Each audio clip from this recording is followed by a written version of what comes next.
si changi ka song se raros thang na rigon la yari za shang bude khorna ngala masta diwana mazerchi hai तो यदि चुन चुन पुस्कुलेन बादे सवा द्रुल बाना थसंगना ना होटोन गुल बना तो गुल न रिग मस्ताना मज़ेची सो आज की इस तकरीब में शमूलियत करने पर या होने पर फख्र करता हूँ। मैंने बहुत पहले लिखा भी था, मुझे इस बाहर से आने वालों को एक पहाड़ का जमगठा नजर आता है, तंग तारीक वादियों का एक जमगठा नजर आता है, लेकिन जब गौर से देखें तो यहाँ सदियों से एक तहजीब पली है और एक कल्चर बढ़ा है। तो ऐसे एरिया में आप पैदा हो गए हैं, तो उस पर मेरा एक शेर है, सला फल मेद न मेद युत्पा, सला फल मेद न मेद युत्पा दी युल पे अनुगुर्गमु रंग रंग। वाह वाह। सला फल मेद न मेद युत्पा दी युल पे अनुगुर्गमु रंग रंग। लदख करगिल न बल्ती युल दी युल कुन खोसोदे चनेन। लदख करगिल न बल्ती युल दी युल कुन खोसोदे चनेन। दी युल पे युद्ध थोड़ा संसे, दी युल पे युद्ध थोड़ा संसे नती नुन कुन न छोगोरियुन। देजोस युल पे स्केसेल दलमी फरी दून क्यों सोदे चने। वाह वाह, जबरदस्त। तो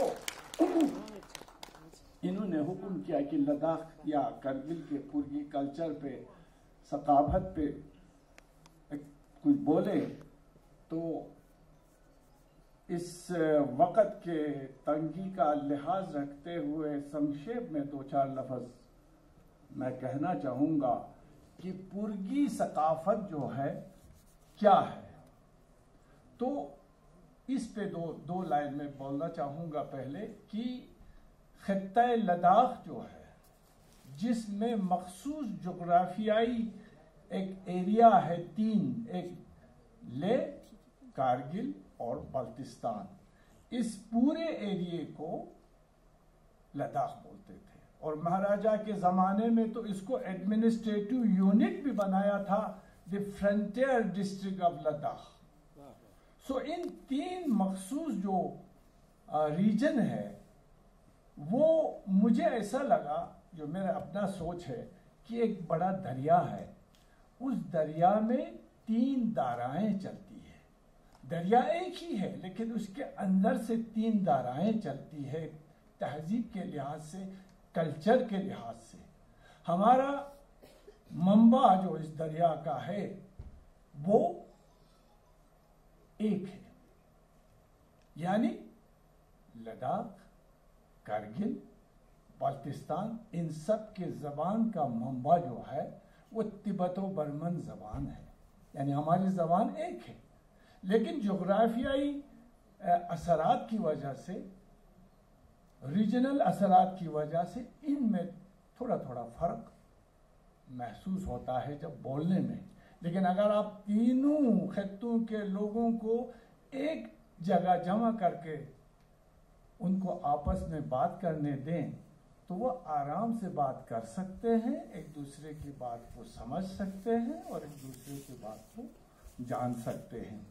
तो ये मैं ओवरऑल इसलिए कह रहा हूँ कि पूरे लद्दाख के अंदर तीन धाराएं हैं और उसमें से एक धारा जो है वो पुरगी धारा है।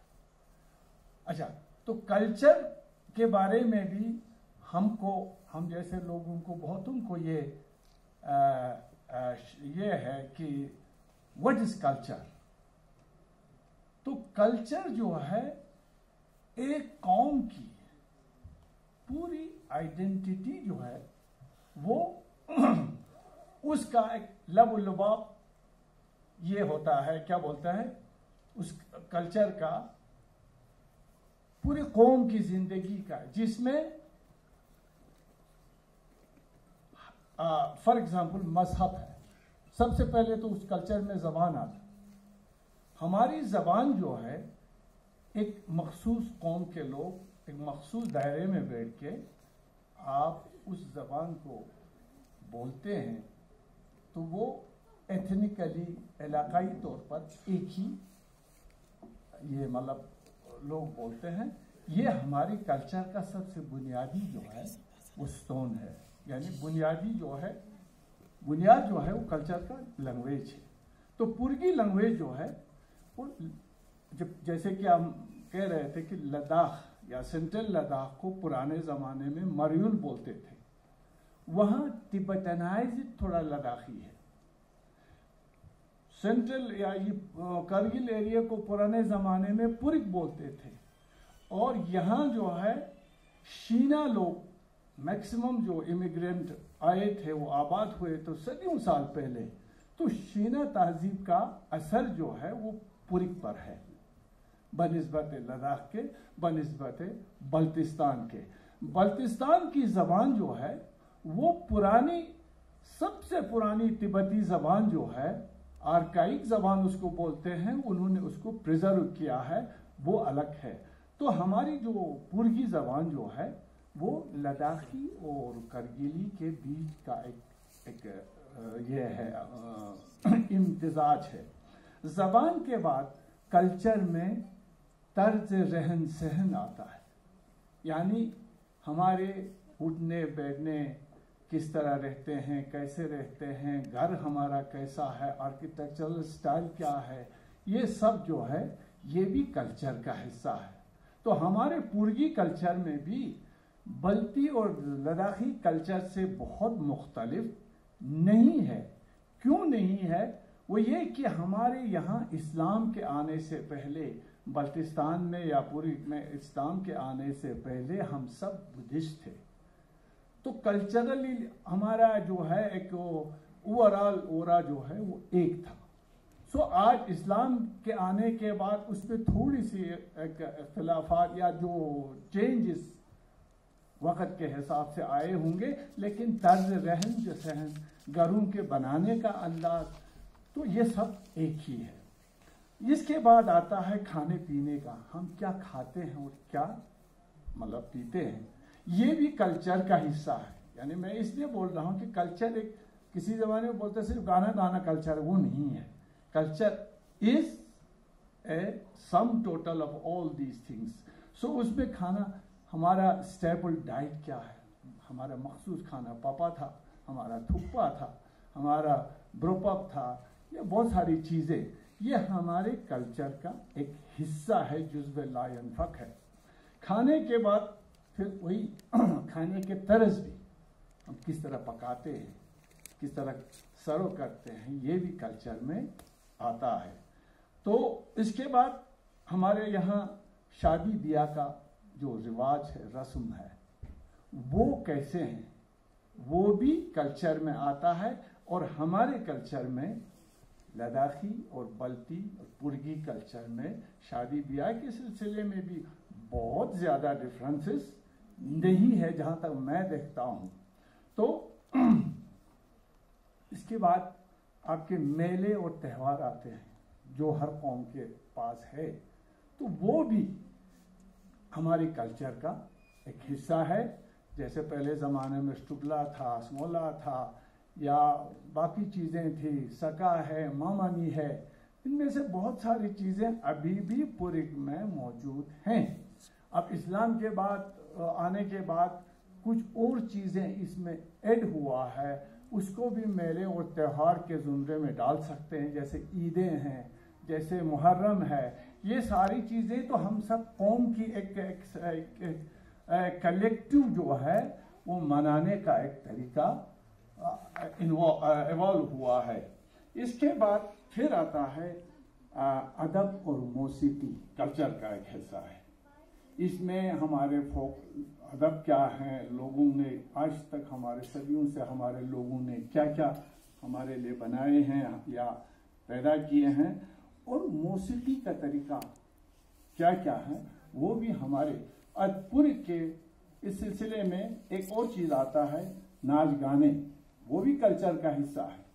तो इसमें भी हमारे पुर्ग में भी नाच गाना, भी बच्चों ने अभी आपके सामने गा के बल्कि डांस करके अब डांस देखने वालों के लिए एक सिंपली कुछ बच्चे यहाँ से चल रहा है ये है, लेकिन इनके पाँव को देखना चाहिए।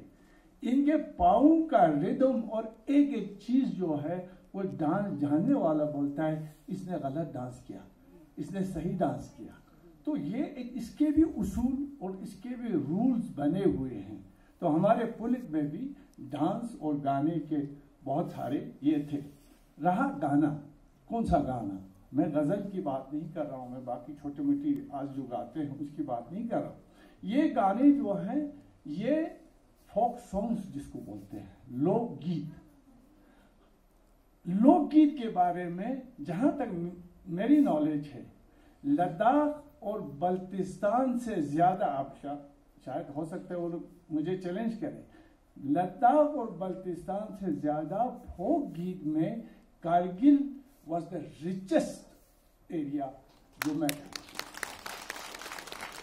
वो क्यों है?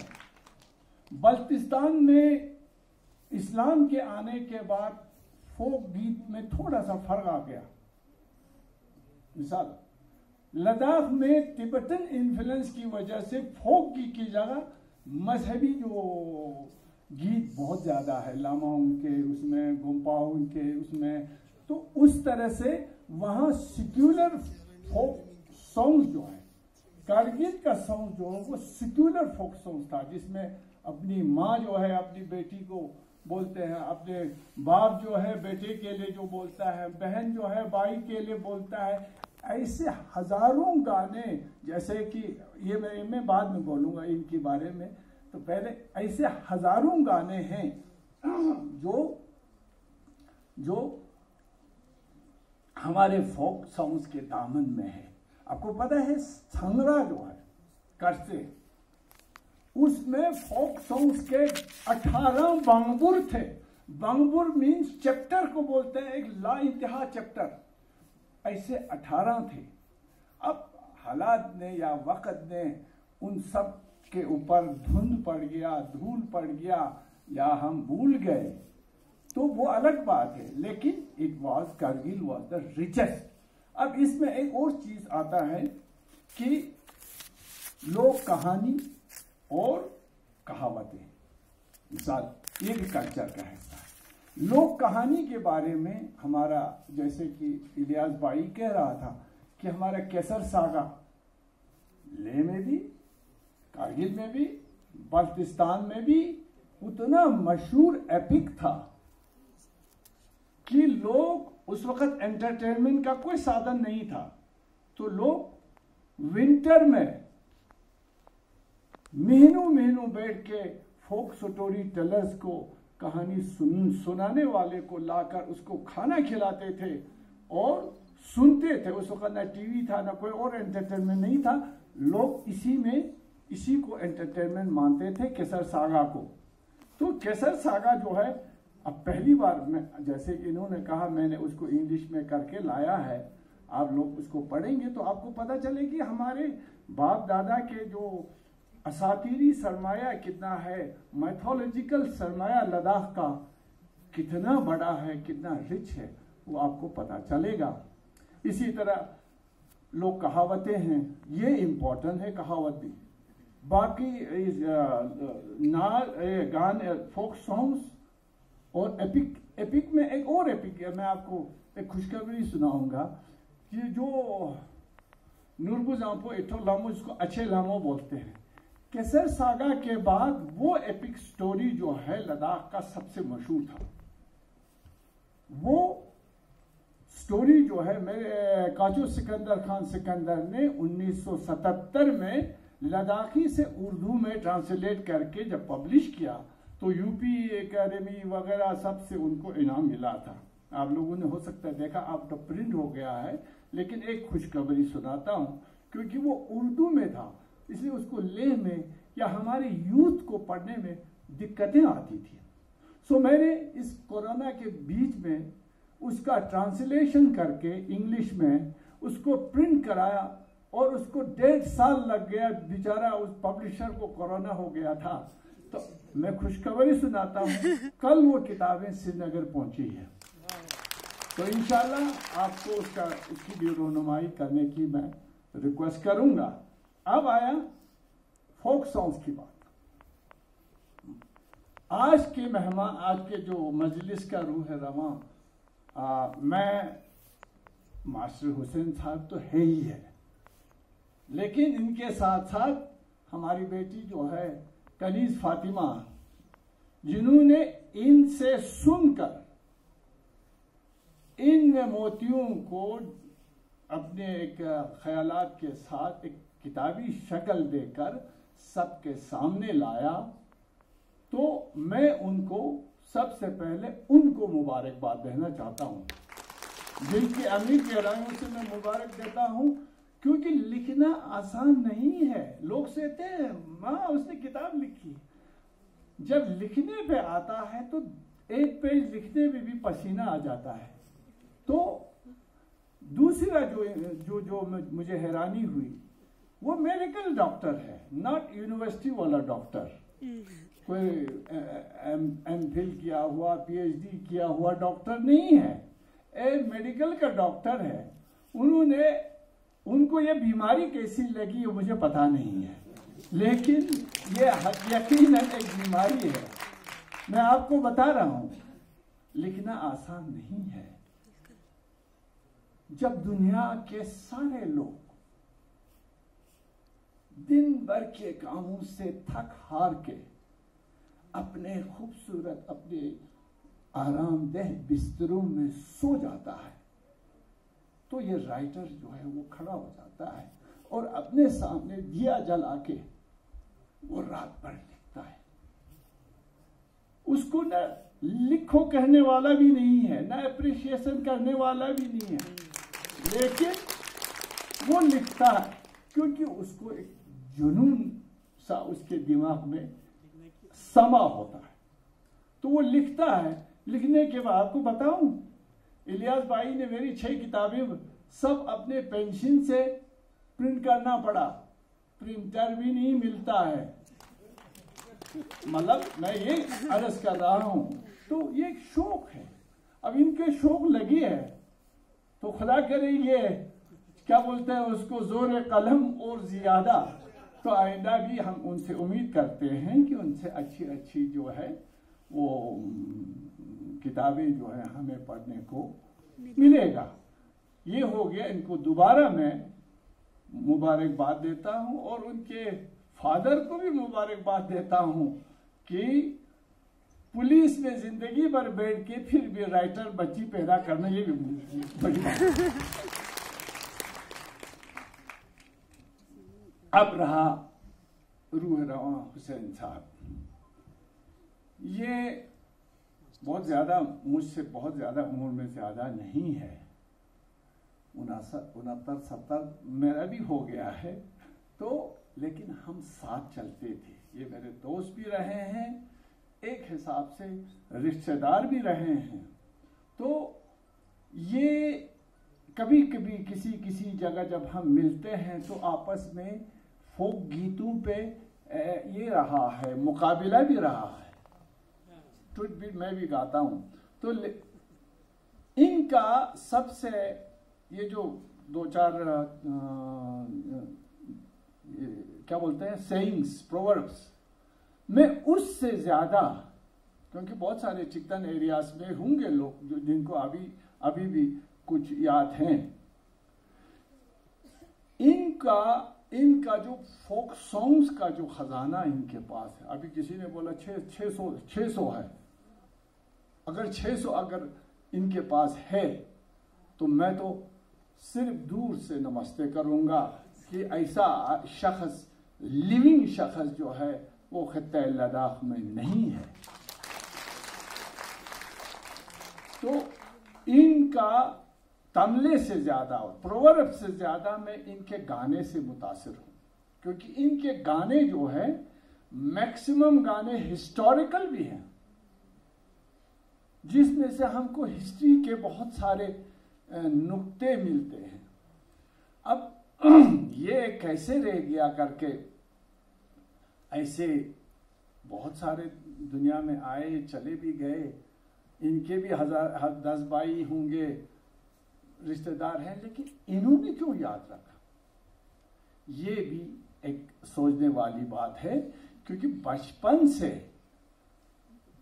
एक, मैं अगर बोलूं तो हमutiला से उस तरफ, ये हमटिंगला जो है उससे उस तरफ, और नमकीला से उस तरफ, ये जो कल्चरल, नए कल्चरल इन्फ्लुएंस का जो इनंडेशन हुआ था, तूफान सैलाब आया था, वो बहुत लेट तक नहीं पहुंचा था। ये मैं आपको बता सकता हूं। हमारे चिकटन में केसर सागा अगर जिंदा है और ये जो फोक सॉन्ग्स अगर जिंदा था, तो उसकी वजह, मैं 15 साल तक उधर पड़ा हूं। मैंने कभी जो है बाहर कारगिल नहीं निकला था, तो मैं कल्चरल हब के अंदर बैठने की वजह से एक चीज भी आपको बता सकता हूं। इसी तरह ये कल्चरल हब में बैठा था, बाहर का इन्फ्लुएंस बहुत कम था, तो इन जैसे लोगों ने उसको संभाला बचपन से। और एक चीज ये बताऊं, ज्यादा लंबा तो नहीं हो रहा है, ये बता दूं कि हमारे जो गाने, जब फोक सॉन्ग जब आप गाते हैं ना, अकेले में भी गाते हैं और अकेले में गा के रोते भी हैं। ये हकीकत है भाई। बहुत सारे लोग जो है, बुजुर्ग लोग, फोक सॉन्ग्स अपना गा के रोते भी हैं, क्योंकि इसमें जिंदगी के वो सारे फिलॉसफी आए।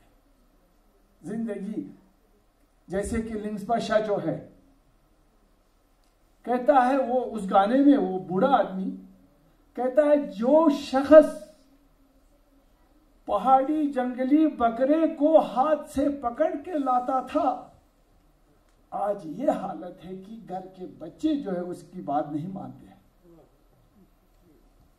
वो कहता है कि वो शख्स जिसने सिर्फ ग्लेशियर का पानी पिया है, आज गंदी नाली का पानी पीने के लिए भी उसको नसीब नहीं है।